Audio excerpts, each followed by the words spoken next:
Hello friend, જય શ્રી કૃષ્ણ। આજે આપણે બનાવ્યું છે નાળિયેરની ચટણી। ચાલો આપણે જોઈએ આગળ। સૌપ્રથમ બધી સામગ્રી લઈ લીધી છે, પછી મિક્સર જારમાં નાળિયેર નાખી દીધું,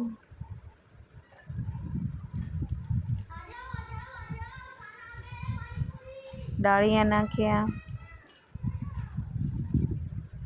લીલું લસણ નાખ્યું,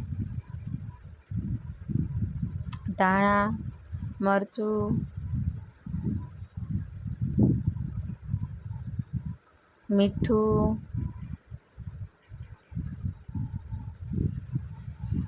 દહીં નાખ્યું,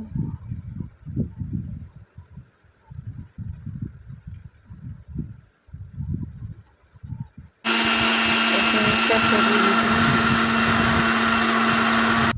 આપણી ચટણી તૈયાર થઈ ગઈ છે। ચાલો આપણે વઘાર કરી લઈએ। 1 સ્પૂન તેલ મૂકી દીધું, એમાં રાઈ, જીરું, હિંગ, સાતળી દીધી। ચલો બાય બાય, ઠીક છે।